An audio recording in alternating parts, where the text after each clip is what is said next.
दीपक और मेरी शादी को 5 साल गुजर गए थे, मगर अभी तक हमारी कोई औलाद नहीं थी। दीपक मुझ पर बहुत भरोसा करते थे। मैं बांझ थी, मगर मैं दीपक से झूठ बोल दिया था कि लेडीज डॉक्टर ने कहा है कि हमारा बच्चा बहुत जल्द हो जाएगा, और दीपक ने भी मेरे बात पर विश्वास कर लिया था। लेकिन अब मैं और ज़्यादा झूठ नहीं बोल सकती थी। मैं झूठ बोल बोल कर बहुत थक गई थी। मैंने सोचा कि मुझे सारी सच्चाई अपने पति को बता देनी चाहिए। अब मैं उससे और धोखे में नहीं रखना चाहती थी। अपने पति को हकीकत बताने से पहले ही मैंने एक बार अपनी माँ को फ़ोन कर लिया था और पूछा था कि अब मुझे क्या करना चाहिए। मम्मी कहने लगी कि तुम ऐसा करो कि तुम अपने पति की दूसरी शादी करवा दो। तुम्हारा पति तुम्हारा एहसानमंद रहेगा और तुम्हें छोड़ने के बारे में कभी सोच भी नहीं सकता। मम्मी की बात सुनकर मुझे बहुत गुस्सा आया था, साथ ही दुख भी हुआ था। मुझे मम्मी लगा कि मेरी मम्मी मुझसे दुश्मनी निकाल रही है, क्योंकि उनकी मैंने बहुत बदनामी करवा दी थी। मैं गुस्से से बोली कि मम्मी, आपसे मुझे इस बात की उम्मीद नहीं थी, बिल्कुल भी नहीं थी। इतना कहकर मैं गुस्से से फ़ोन बंद कर दिया था। शाम के समय जब दीपक घर वापस आया तो मुझे देखकर बोला कि क्या बात है रूपाली, तुमने कमरे में इतना अंधेरा क्यों कर रखा है। मैं बोले कि मेरी किस्मत में ही अंधेरा लिख दिया गया है, तो उस अंधेरे का क्या करूं जो उजड़ गई है। दीपक कहने लगा, तुम पागल तो नहीं हो गई हो, ऐसी बातें क्यों कर रही हो। मैं तुम्हारा पति हूँ, तुम्हारे पास हूँ, भगवान का दिया हमारे पास सब कुछ है। मैंने दीपक को फिर सब कुछ बता दिया। मैं बांझ हूँ और कभी भी माँ नहीं बन सकती। आज मैं डॉक्टर के पास चेकअप कराने के लिए गई थी तो उसने कहा कि तुम बांझ हो और तुम अब बच्चे पैदा नहीं कर सकोगी। मेरी बात सुनकर दीपक पल भर के लिए चेहरे से उदासी छा गई थी, लेकिन तुरंत ही उसने मेरा हाथ पकड़ लिया और कहा कि कोई बात नहीं रूपाली, मेरे लिए तुम ही काफ़ी हो, मुझे तुम्हारे सिवा कुछ भी नहीं चाहिए। दीपक के तसल्ली देने पर मैंने अपना मूड ठीक कर लिया। एक दिन यह बात मेरी सास को भी पता चल गई थी, जिस पर उनका मूड बहुत ज़्यादा खराब हो चुका था। एक दिन हमारी पड़ोसन हमारे घर आई थी। मेरी सास उनसे कहने लगी कि तुम मुझे कोई अच्छी सी लड़की ढूंढ दो, क्योंकि मैं अपने बेटे की दूसरी शादी करवाना चाहती हूँ। हमारी पड़ोसन कहने लगी कि तुम्हारी पहली बहू को क्या हो गया जो तुम अपने बेटे की दूसरी शादी करवाना चाहती हो। तब मेरी सास बोली कि अरे वो बेचारी बांझ है, मुझे भी तो अपनी नस्ल बढ़ाना है, इसीलिए मुझे अपने बेटे की दूसरी शादी करनी पड़ेगी। यह सब बातें सुनकर मैं थर थर काँपने लगी थी। जब दीपक घर वापस आया तो मैं रो रो कर उसे सारी कहानी सुनाई। दीपक ने मेरा हाथ पकड़ा और मुझे कमरे से बाहर ले गया और अपनी माँ से खड़ा होकर कहने लगा कि मम्मी, मुझे रूपाली के अलावा किसी और लड़की के बारे में सोच भी नहीं सकता, और मुझे बच्चों से ज़्यादा अपनी पत्नी से मोहब्बत है। इसलिए आज के बाद आप मेरी दूसरी शादी की चर्चा भी मत करना। मेरी सास ने मुझे गुस्से से झटकर कहने लगी कि मैंने तो आज तक ऐसी कोई मर्द नहीं देखा जो अपने बांझ बीबी के नखरे उठाता हो। जबकि दीपक की बातें सुनकर मेरा हौसला और बढ़ गया था। मैं बहुत ज़्यादा खुश हो गई थी। मैं कितना प्यार करने वाला पति मिला है। मैंने दिल ही दिल में भगवान को धन्यवाद दिया था कि दीपक का प्यार मेरे लिए ऐसे ही बनाए रखना। रात हुई तो मैंने सोचा कि दीपक को चाय बनाकर दे दूं। मैं चाय बनाने के लिए किचन में आई तो मेरी सास कमरे से आवाज़ आ रही थी। मैं अपना नाम सुनकर चौंक गई थी। मैंने गौर किया तो वह अपनी बेटी से फ़ोन पर कह रही थी कि तुम चिंता मत करो, मैं रूपाली को तलाक दिलवा कर ही दीपक की दूसरी शादी ज़रूर करवाऊंगी। तुम ऐसा करो कि उसके लिए कोई अच्छी सी लड़की देखना शुरू कर दो। यह बातें सुनकर मेरे दिल पर पत्थर सा गिरा था। मैं चाय बनाए बगैर ही कमरे से लौट आई थी। मुझे अपनी मम्मी का ख्याल आया था, मगर वो भी तो पिछली बार उन्होंने मशवरा यही दिया था कि मुझे बिल्कुल अच्छा नहीं लगा था कि वह मेरी सास की तरह मेरे पति की दूसरी शादी कराना चाहती थी।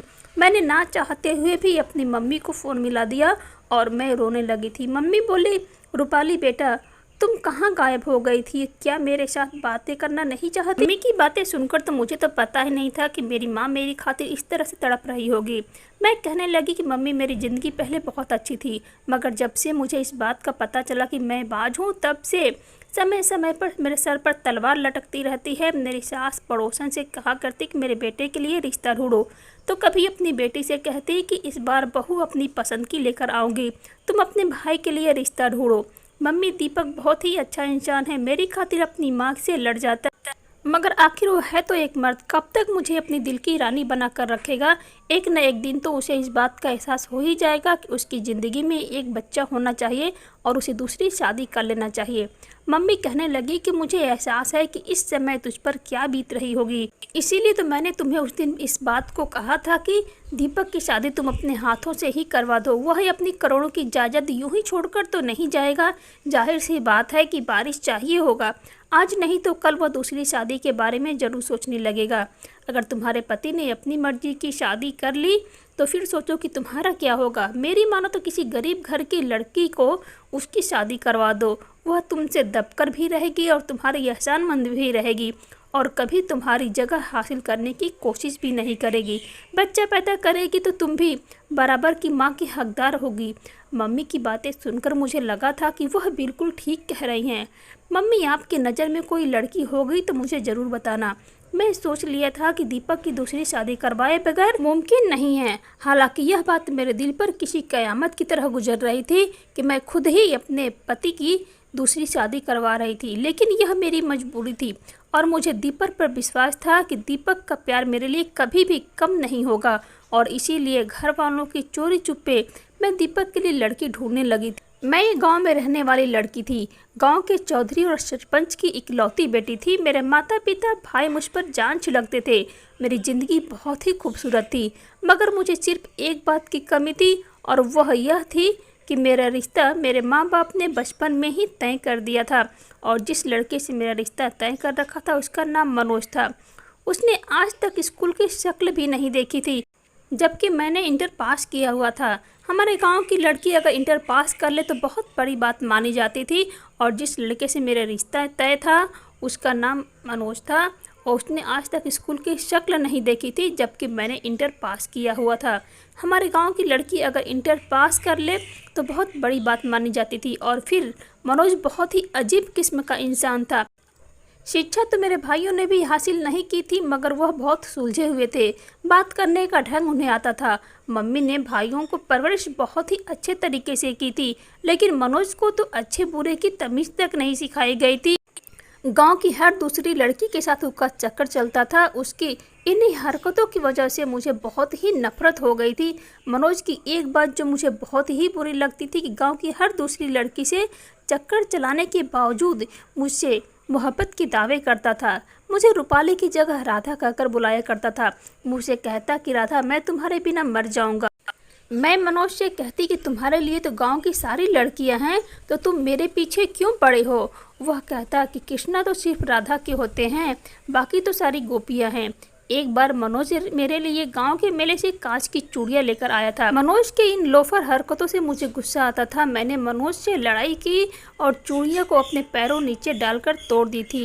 मेरी इस हरकत से मैं पहली बार मनोज की आंखों में आंसू देखे थे और मनोज की आंखों में आंसू देखकर मुझे अपनी गलती का एहसास हुआ था। लेकिन मनोज इतना गिरा हुआ था कि अगले ही दिन एक लड़की के साथ घूमते हुए मैंने खुद अपनी आंखों से देखा था।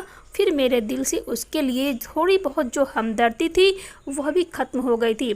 मम्मी पापा से बात करती कहने लगती थी, कोई बात नहीं, मनोज अभी बच्चा है, खुद ही संभल जाएगा। खैर, कुछ साल पहले ही मेरे भाई ने गांव में अस्पताल बनाने के लिए एप्लीकेशन दी हुई थी। उन्हीं दिनों एक टीम गांव में आई हुई थी और ज़मीन वगैरह की परीक्षण कर रही थी और फिर गांव में एक बहुत ही बड़े अस्पताल का बुनियाद डाली गई थी। वहां सब लोग बाबा के ढेरे में ही ठहरे हुए थे। कुछ दिन बाद टीम वापस चली गई, मगर एक इंसान ऐसा था जो वापस नहीं गया था और उसका नाम दीपक था। उसे गांव की आबो हवा बहुत अच्छी लगी थी, इसलिए उसने पापा से अनुमति लेकर कुछ दिन यहीं रहने का इरादा बना लिया था। एक दिन मैं अपनी सहेली के साथ निकली तो मेरी नज़र दीपक पर पड़ी। पहली नज़र में मुझे दीपक पसंद आ गया था। दीपक की आंखों की चमक बता रही थी कि मैं भी उसे पसंद आ गई हूँ। मुझे देखकर मुस्कुरा दिया और कहने लगा कि मुझे आपका इंतज़ार था। उसने मुझे अपना मोबाइल नंबर दिया। मैं मम्मी के फ़ोन से उसे फ़ोन किया था और हम दोनों मोहब्बत का प्रणव झड़ने लगी थी। वह कहने लगा कि मैं तुम्हें अपनी ज़िंदगी में शामिल करना चाहता हूँ। तब मैंने उसे अपने मंगेतर मनोज के बारे में सब कुछ बता दिया था। वह मेरी बात सुनकर हैरान हुआ था और कहने लगा कि वह तो बहुत ही अजीब इंसान है, उसके साथ तो मैं 2 मिनट खड़ा भी नहीं रह सकता। तुम उसके साथ अपनी पूरी ज़िंदगी कैसे गुजारोगी? मैंने दीपक से कहा कि तुम अपना रिश्ता लेकर मेरे घर आओ, हो सकता है कि मेरे माता पिता पर मुझका तरस आ जाए। दीपक ने हामी भरी और वापस शहर चला गया था और फिर पूरे 1 हफ्ते बाद अपनी बहन और अपनी माँ के साथ वापस लौटा था। उसने मेरा रिश्ता मांगा था, मगर मेरे पापा ने मना कर दिया था। मैं बहुत बेचैन हो गई थी, हर समय रोती रहती थी। मेरी भाभी और मेरी माँ चोरी चुपके से मेरी बातें सुनने की कोशिश करती थी। एक दिन मैंने पापा से बात करने का फैसला किया। मैंने उनसे कहा कि मैं मनोज से शादी नहीं कर सकती। पापा ने मेरे सर पर हाथ रख बोले कि बेटा, मैं मनोज की माँ को जबान दे रखी है, मैं मनोज की स्वर्गीय माँ से किया हुआ वादा इस तरह से नहीं तोड़ सकता। पापा की बात सुनकर मुझे बहुत दुख हुआ था, मेरी आंखों से आंसू आ गए थे। पापा कहने लगे कि कोई बात नहीं बेटा। मैं इस समय दीपक को फ़ोन किया था, मैं पूरी तरह से रो रही थी। वह कहने लगा कि चिंता मत करो, मैं तुम्हें इस तरह से बर्बाद नहीं होने दूंगा, मैं तुम्हें लेने के लिए आ रहा हूँ। और फिर दीपक के साथ मैं शहर भाग गई थी। मुझे मालूम था कि मेरे पापा की बहुत बदनामी होगी, मगर मैं मजबूर थी, दीपक को खोना नहीं चाहती थी।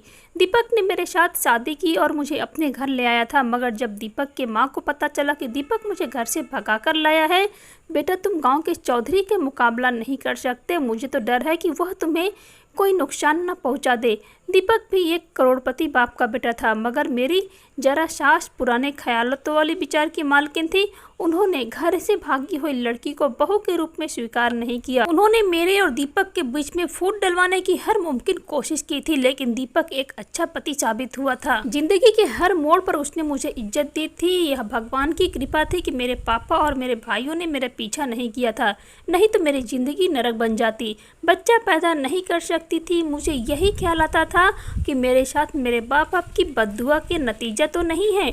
अब मैं अपने पति की दूसरी शादी करवाने की सोच रही थी। मैं अपनी सास की जिद के आगे अपनी ज़िंदगी बर्बाद होने नहीं देना चाहती थी। इसीलिए मैंने अपनी सास के चोरी छुपे मोहल्ले की एक औरत को कुछ पैसे देकर अपने साथ मिला लिया था। मैंने उसे कहा था कि तुम मुझे किसी मजबूर लाचार लड़की का रिश्ता लेकर दो और इस बात को किसी को पता भी नहीं चलना चाहिए। उस औरत ने बड़े ही गुप्त रूप से मुझे अपने घर पर बुलाया था। उसने मेरे सामने एक लड़की की तस्वीर रखी थी। मैं तो उसकी खूबसूरती देखकर दंग रह गई थी। ऐसा लग रहा था कि वह जैसे चांद का टुकड़ा है। रिश्ता कराने वाली औरत कहने लगी कि यह लड़की अनाथ है और अपने चाचा चाची के साथ रहती है। इसकी चाची चाहती है कि ये जल्द से जल्द अपने घर शादी करके चली जाए। मैं तो इस लड़की की तस्वीर देखकर बोली, आंटी मैं कभी भी अपने पति की शादी इस लड़की से नहीं होने दूंगी। वह औरत कहने लगी कि बेटा यह रिश्ता बहुत ही अच्छा है, इसको हाथ से मत जाने दो, यह बहुत ही सीधी साधी लड़की है, तुम्हारे सामने दबकर रहे। मगर फिर मैंने उस नैना नाम लड़की का रिश्ता स्वीकार कर लिया। मैं तस्वीर लेकर घर पहुंची तो बड़ा ही अजीब सा मंजर देखने को मिला था। मेरा पति सोफे पर बैठा हुआ था, जबकि मेरी सास और नंद उसके सामने बैठी हुई थी। मेरी नंद बोली, भाई आप बांझ के साथ इतनी जिंदगी क्यों गुजरना चाहते हैं? मैं मम्मी से कहकर तुम्हारे लिए बहुत ही अच्छी लड़की देखी है, तुम उससे शादी कर लो। जिस पर दीपक बोला, आप दोनों बस करो, मैं अपनी पसंद की शादी करके कोई इतना बड़ा जुर्म नहीं कर लिया कि आप लोग मुझे हर वक्त ताने देते रहते हैं। आपसे कह दिया है कि रूपाली के अलावा मैं किसी को स्वीकार नहीं करूंगा। वह मेरी पत्नी है और मरते दम तक मेरी पत्नी रहेगी। जहाँ पर सास और नंद की बातों ने मेरा दिल छलनी कर दिया था, वहीं दीपक की बातें सुनकर मुझे बहुत ही हिम्मत मिली थी। मैं उनसे कुछ बोले बगैर ही अपने कमरे में चली गई। थोड़ी देर बाद दीपक भी मेरे पीछे पीछे कमरे में आ गया। कहने लगा कि तुम मम्मी और दीदी की बातों को दिल पर मत लेना। मैं बोली कि आप दूसरी शादी कर लो। दीपक मेरी बात से हैरान हो गया। वह कहने लगा कि मैं ऐसा हरकत नहीं कर सकता। मैंने कहा कि मैं आपको दूसरी शादी करने की इजाज़त दे रही हूँ, मगर आप मेरी पसंद की लड़की से शादी करेंगे, अपनी माँ की पसंद की लड़की से शादी नहीं। दीपक कहने लगा कि तुम्हारे अलावा किसी और को स्वीकार नहीं कर सकता, फिर वह चाहे तुम्हारी पसंद की हो या मम्मी की पसंद की, इसमें कोई फ़र्क नहीं पड़ता। मैं बोली कि मुझे बच्चे की इच्छा है, आपकी शादी हो जाएगी तो हमारे घर में भी बच्चे होंगे, मेरी भी तरफ से हुई ममता को सुकून मिल जाएगा। दीपक ने इनकार कर दिया और कमरे से बाहर चला गया, जबकि मैं वहीं पर बैठी रही और रोती रही। यह कि मुझे बच्चों की कोई इच्छा नहीं थी, मैं यह तो सब कुछ दीपक को खोने के डर से की वजह से कर रही थी। खैर कुछ दिन मेरे दीपक के बीच नाराजगी रही थी, मगर मैंने उससे रो रो कर दूसरी शादी के लिए तैयार कर ही लिया था। मगर मैं खुश नहीं थी। नैना को अपनी सहेली बना लिया था और जिस दिन नैना मेरी सौतन बनकर मेरे घर आई, मेरी सास ने खूब हंगामा किया था। उन्होंने दीपक के साथ भी लड़ाई की थी और कम से कम दूसरी शादी तो मेरी मर्जी से कर लेते। सास को यूं जलता हुआ देखकर वैसे तो मुझे सुकून मिल जाना चाहिए था, मगर मैंने वह पूरी रात अंगारों पर गुजारी थी। मैं पूरी रात रोती रही थी। यह ख्याल मेरी रूह को छलनी कर देने काफ़ी था कि जिस इंसान की आंखों में सिर्फ मेरे लिए मोहब्बत हुआ करती थी, आज वह किसी और को देखकर मुस्कुरा रहा होगा। जिस इंसान की बाहों में अब तक मैं सोती आ रही थी, आज उसकी बाहों में कोई और सो रही होगी। मुझे किसी पल सुकून नहीं मिल रहा था। पूरी रात करवटें गुजरती थी। सुबह हुई तो मैं जल्दी से अपने कमरे से निकल आई थी, क्योंकि मैं दीपक से मुलाकात करना चाहती थी, मगर वह तो दिन की 12 बजे तक कमरे से नहीं निकला था। मैंने अपनी सौतन नैना से पूछा, कहने लगी कि दीपक तो सो रहे हैं। मैंने उसकी तरफ खून खौलती हुई आंखों से देखा और बोली कि तुमने उसे जगाया नहीं अब तक। नैना रोने लगी और बोली कि दीपक ने मुझसे कहा कि मैं उन्हें शादी आपकी जिद की वजह से की है और अब मैं किसी भी तरह का हंगामा नहीं चाहता, नहीं तो वह मुझे तलाक देकर घर से निकाल देंगे। मैं आपसे माफ़ी मांगती हूँ, मैं उन्हें जगाने की हिम्मत नहीं कर सकती। अगर उन्होंने मुझे अपने घर से निकाल दिया तो मैं कहाँ जाऊँगी? फिर मैं अपनी चाची के घर जाने के लिए सोच भी नहीं सकती कि मेरी चाची मुझ पर बहुत जुल्म करती हैं। रिश्ते करने वाली आंटी ने सच में बहुत ही मजबूर लड़की मुझे ढूंढ कर दी हुई थी। फिर मैंने सोचा कि दीपक मुझसे नाराज़ होंगे, खुद ही जब मूड ठीक हो जाएगा तो कमरे से निकलकर आ जाएंगे। मगर यह मेरी बहुत बड़ी गलतफहमी थी। दीपक की शादी को आज तीसरे दिन था, मगर वह अभी तक कमरे से बाहर नहीं निकला था। मुझे अब अजीब से ख्याल आते थे, इसीलिए जब एक दिन नैना किचन में बिजी थी तो मैं उसके कमरे में चली गई।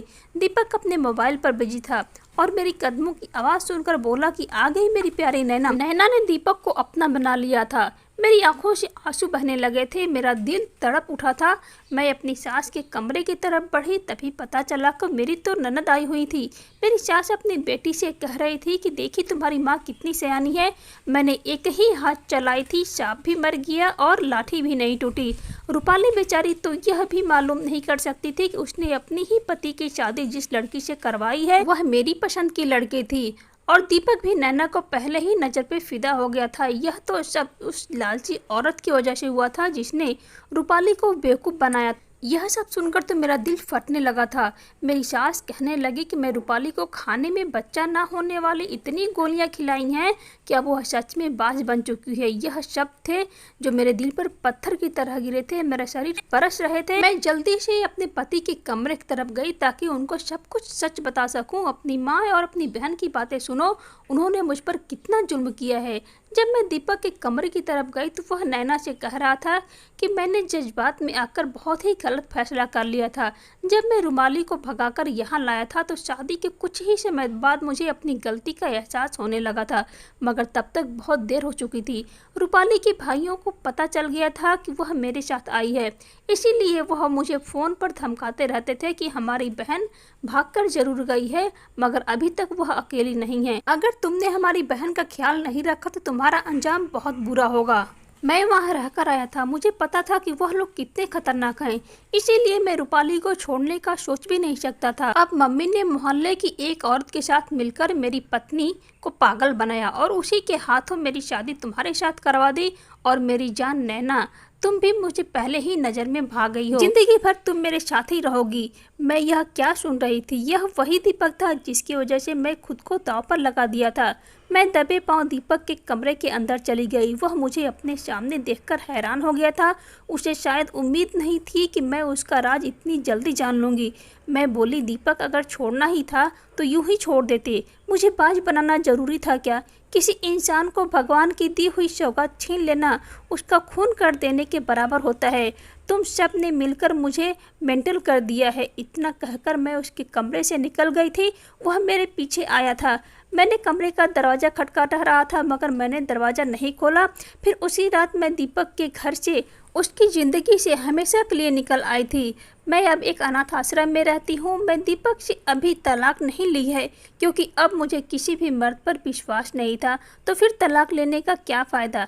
मैं मम्मी से फ़ोन पर बात कर लिया करती हूँ, वह मुझसे मिलने भी आती हैं, वह मुझे घर ले जाना चाहती हैं, मगर मुझे इतनी हिम्मत नहीं कि मैं अपने भाइयों और बाप से सामना कर सकूँ। एक दिन अपनी किस्मत पर बैठी आंसू बहा रही थी, तभी बाहर बैठा एक गार्ड पास में आया था। उसके हाथ में एक लिफाफा था।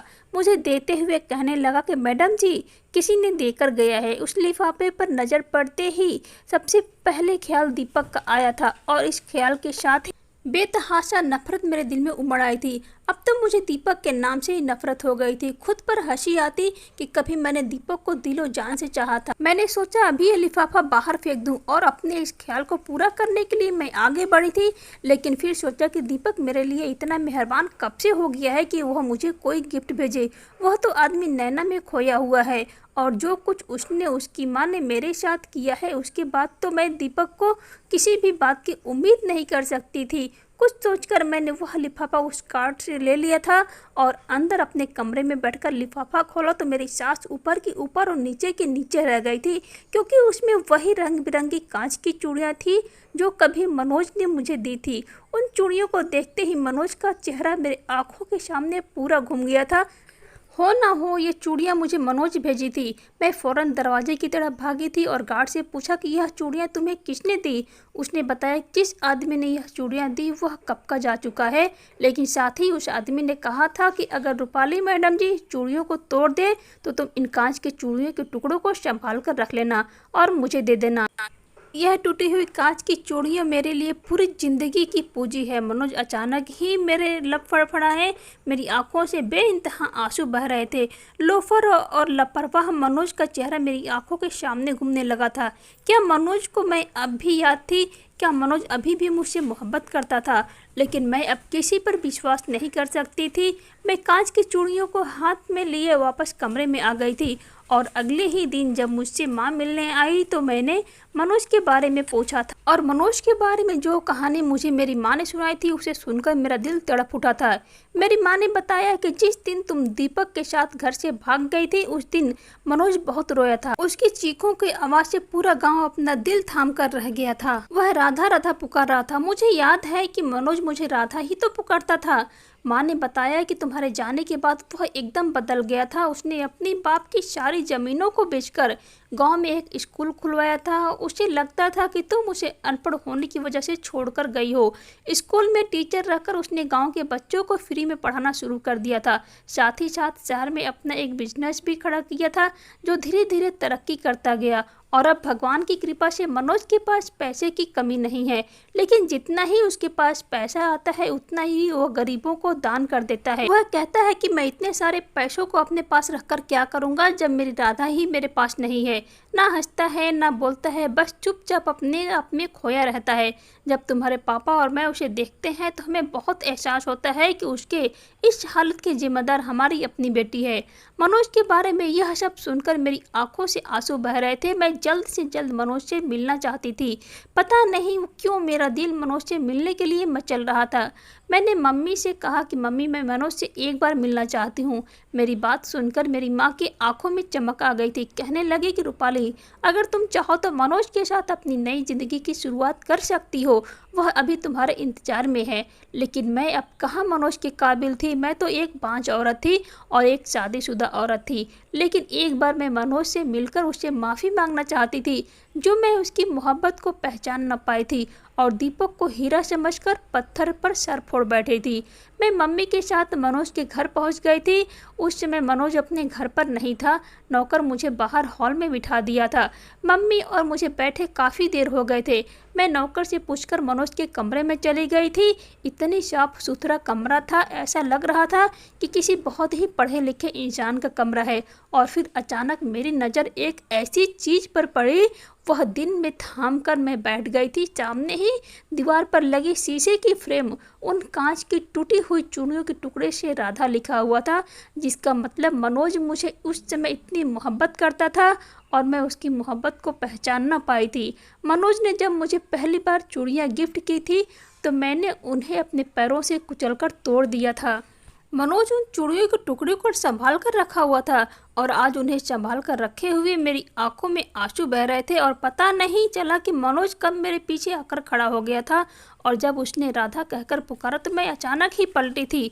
वह तो बिल्कुल पहचान में नहीं आ रहा था। वह लापरवाह सा लोफर सा मनुष्य कहीं खो गया था। मेरे सामने एक सज्जन व्यक्ति खड़ा था जिसे देखकर कोई नहीं बोल सकता था कि यह अनपढ़ है। मैं रोती हुई अचानक मनोज के सीने से जा लगी थी। मैंने सारी मर्यादाएं तोड़ दी थी। मैं यह भूल गई थी कि मैं शादीशुदा हूँ और मनोज से मेरा कोई संबंध नहीं था। मनोज बहुत देर तक यूं ही खड़ा रहा था और मैं मनोज के सीने से लगी रही थी। मेरे मुंह से बस यही शब्द निकल रहे थे कि मनोज मुझे माफ कर दो, मैंने तुम्हारा दिल दुखाया है, शायद इसीलिए भगवान ने मुझे इतनी बड़ी सजा दी है। बहुत देर बाद मनोज ने मेरे सिर पर हाथ रखा था। उसने कहा था कि राधा, मैं तुम्हें कभी भी कसूरवार नहीं ठहराया था। गलती तो मेरी थी जो मैं तुम्हारी उम्मीदों पर खरा नहीं उतरा। मैं आंसू पोंछता हुआ मनोज के सीने से अलग हुई थी। थोड़ी देर बाद मनोज बोला कि राधा, मेरे दिल के दरवाजे अभी भी तुम्हारे लिए खुले हुए हैं। मेरे दिल में तुम्हारे सिवा कोई और लड़की नहीं है, चाहे तो झंकार कर देख सकती हो। एक पल के लिए मनोज के चेहरे पर वही शरारत उभर आई थी जो अब से 5 साल पहले वाले लापरवाह से मनोज के चेहरे पर हुआ करती थी। मैंने रोते हुए मनोज से कहा कि मैं तुम्हारी मोहब्बत के काबिल नहीं हूँ। मैं दीपक की प्यार की हुई पत्नी हूँ और एक बाज औरत हूँ। जिस पर मनोज ने कहा था कि राधा, तुम मेरे लिए अब भी वही 5 साल पहले वाली राधा हो जिससे मैं बेतहा मोहब्बत करता था और आज भी उतनी ही मोहब्बत करता हूँ। मुझे कोई फ़र्क नहीं पड़ता कि तुम शादीशुदा और बाज हो, लेकिन मैं इतनी खुदगर्ज नहीं हो सकती थी कि मनोज की ज़िंदगी में रोशनी भरने की बजाय उसकी ज़िंदगी अंधेरा भर देती। मैं उसे बच्चों की खुशी नहीं दे सकती थी और दीपक ने मुझे जो जख्म दिया था वह अभी ताज़ा था। पता नहीं क्यों मेरा दिल अब भी किसी मर्द पर विश्वास नहीं कर सकता था। मर्द ही मर्द होता है, कहीं ऐसा ना हो जाए मनोज को भी कल बच्चों की चाहत होने लगे और मुझसे नजरें चुरा ले। मैं रोती हुई बाहर भाग गई थी और अपनी मम्मी के हाथ पकड़कर अपने घर वापस आ गई थी। मेरे पापा और मेरे भाइयों ने भी मेरे हालात को देखकर मुझे माफ़ कर दिया था। अगले दिन फिर उसने उदासी भरे हुए शब्दों से कहा था कि राधा, मुझे नहीं पता था कि मेरी मोहब्बत इतनी खोखली थी कि भगवान ने मुझे दूसरी बार मौका दिया और तब भी तुम मेरी मोहब्बत को ठुकरा दिया। अगर आज तुमने मेरी मोहब्बत को नहीं अपनाया तो मैं हमेशा हमेशा के लिए तुम्हारी ज़िंदगी से चला जाऊंगा, कभी लौटकर तुम्हारे पास नहीं आऊँगा। मैं यह कांच की चूड़ियाँ तुम्हारे लिए लेकर आया हूँ। अगर तुम्हें मेरी मोहब्बत स्वीकार हो तो तुम उन्हें पहनकर बाहर आ जाना, नहीं तो उन्हें तोड़कर टुकड़े मेरे पास ले आना। यह कहकर मनोज उन कांच की चूड़ियों को मेरे बेड पर रखकर चला गया था। मैं बहुत देर तक उन कांच की चूड़ियों को देख रही थी। भगवान ने मुझे दूसरा मौका दिया था, एक सच्चे प्यार को पाने का मौका दिया था और अब मैं उस मौके को छोड़ना नहीं चाहती थी। मैंने कांच की चूड़ियाँ उठाई और अपने हाथों में पहन ली थी। जब मैं बाहर निकल कर आई तो मनोज मम्मी के साथ बातें करने में बिजी था। मैंने अपने हाथ पीछे कर रखे थे। मुझे बाहर आते देखकर मनोज के चेहरे का रंगत बदल गया था। वह शायद यही सोच रहा था कि मैं चूड़ियों के टुकड़े करके लेकर आई हूँ और जब मैं उसके सामने आकर अपने हाथ सामने किए थे तो वह खुशी से उछल पड़ा था। उसने मम्मी का लिहाज किए बिना मेरे हाथों को चूम लिया था। मम्मी ने खासकर अपनी मौजूदगी का एहसास दिलाया था तो वह उसने जल्दी से मेरे हाथ को छोड़ दिए थे। मैं हंसती हुई अपने कमरे में भाग गई थी। मेरी तरफ से हाँ होते ही शादी की तैयारी शुरू हो गई थी। उधर मेरे भाइयों और बाप ने दीपक से तलाक लेने के लिए कोर्ट में अर्जी दे रखी थी और 1 हफ्ते में ही मेरे दीपक के साथ तलाक हो गया था और मेरी शादी मनोज से हो गई थी। मेरे माँ बाप ने मेरी शादी बहुत ही धूमधाम से की थी। ऐसा लग रहा था कि यह शादी मेरी पहली शादी थी। शादी की क्या खुशी होती है वह मुझे महसूस हो रही थी। इससे पहले तो मैं दीपक के साथ कोर्ट मैरिज की हुई थी। सुहाग के स्टेज पर बैठी हुई मैं मनोज का इंतजार कर रही थी तो मेरे दिल से कहीं कहीं दीपक की परछाई नहीं थी, बस मनोज का नाम ही दिल पर धड़क रहा था। और जब मनोज मेरे कमरे में आया था तो मैं और भी सिमट कर बैठ गई थी और जब मनोज ने मुझे बाहों में भरते हुए मेरे कान के पास अपना मुंह जाकर मदहोश लफ्जों में कहा कि राधा, तुमसे मैं कहा था कि राधा सिर्फ कृष्ण की होती है, बाकी तो सब गोपियां होती हैं। मैं शर्माकर अपना सर मनोज के सीने से छुपा लिया था। मनोज ने भी कसकर मुझे अपनी बाहों में भर लिया था। मनोज के साथ जिंदगी इतनी हसीन हो जाएगी कभी सोचा भी नहीं था।